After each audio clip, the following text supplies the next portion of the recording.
நமஸ்காரம். நமக்கு தெரிந்தவங்க ஒருத்தவங்க எதற்காக விபூதி வைத்து கொள்ள வேண்டும் அப்படின்னு கேட்டாங்க.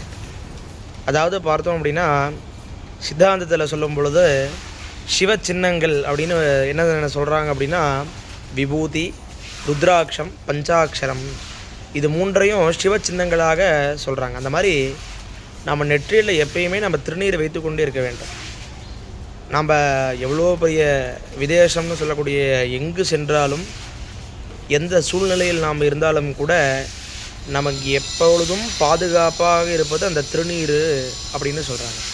ஞானசம்பந்த பெருமான் அந்த திருநீற்று பதிகத்தையெல்லாம் பார்த்தோம் அப்படின்னா, மந்திரம் ஆவது நீர், வானவர் மேலது நீர், சுந்தரம் ஆவது நீர், துதிக்கப்படுவது நீர், தந்திரம் ஆவது நீர், சமயத்தில் உள்ளது நீர், செந்துவர் வாயுமை பங்கன், திரு ஆளவாயான் திருநீரே அப்படின்ட்டு ஞானசம்பந்த பெருமான் சொல்கிறார். அந்த மாதிரி எல்லாமாகவும் அந்த திருநீர் தான் கருதப்படுகின்றது. அதே மாதிரி அந்த விபூதியை நாம் வைத்துக்கொள்வதனாலே நமக்கு உடல் ரீதியான எப்பேற்பட்ட நோய்கள், வியாதிகள் இருந்தாலும் எல்லாமே நமக்கு நிவர்த்தி ஆகுது அப்படிங்கிறது நம்ம தெரிஞ்சுக்கலாம். அதே போல் எல்லா காரியங்களிலும் நமக்கு அந்த சிவபெருமானுடைய அனுகிரகத்தோடு நாம் செய்வதற்கு அந்த ஒரு திருநீரானது நமக்கு வழிவகுத்து கொடுக்கும். அது மட்டும் இல்லை, அப்படி என்னென்னு பார்த்தோம் அப்படின்னா, நம்ம என்ன தான் தினமும் கோயிலுக்கு போய் விபூதி வச்சுட்டு இருந்தோம் அப்படின்னா, நிறைய பேர் பின்னாடி பேசுவாங்க, இவன் பாரு நெத்தி நிறைய விபூதி வச்சுட்டு பார்க்க எப்படி இருக்கான் அப்படின்ட்டு.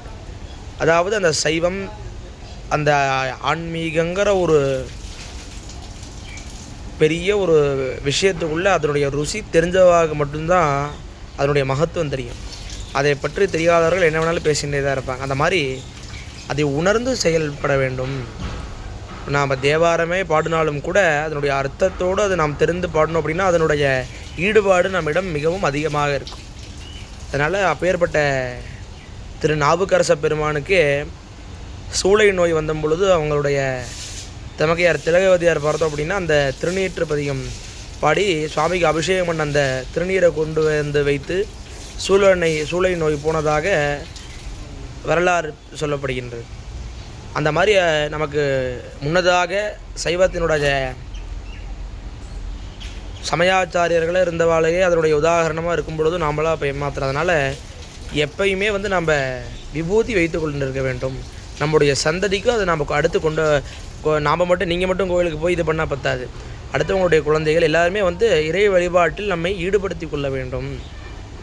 அதனால் இது நம்ம என்ன தெரிஞ்சுக்கிறோம் அப்படின்னா, அந்த விபூதிங்கிறது பார்த்தோம் அப்படின்னா எதற்காக அப்படின்னா, வடமொழியில் பஸ்மம்னு பேர் விபூதிக்கு. பவஸ்மரண சம்சர்காத் பஸ்மமித்யபதீயதே அப்படிங்கிறாங்க. அதாவது பவஸ்மரண சம்சர்காத், பவன் அப்படின்னா சுவாமிக்கு பேர். எப்பயுமே அந்த பரமேஸ்வரன் நினச்சுட்டே இருக்கக்கூடிய காரணத்தினாலே அதுக்கு பஸ்மம்னே திருநாமமாமா. அது மட்டும் அல்லாது அந்த விபூதியை நாம் வைத்துக்கொள்வதனால் நமக்கு எல்லா விதமான ஐஸ்வர்யங்களும் நமக்கு கிடைக்கிறது. இதிலிருந்து நம்ம என்ன தெரிஞ்சுக்கணும் அப்படின்னா, என்றைக்கும் நாம் அந்த விபூதியை நாம் அணிந்து தரித்து கொள்வதனாலே நமக்கு என்னென்ன வேண்டுமோ எல்லாமே அந்த பரமேஸ்வரன் நடத்தி கொடுப்பார். அதில் எந்த ஒரு சந்தேகமே கிடையாதுங்கிற ஒரு விஷயத்தை உங்களோட எனக்கு பகிர்ந்து கொள்கிறேன். நமஸ்காரம்.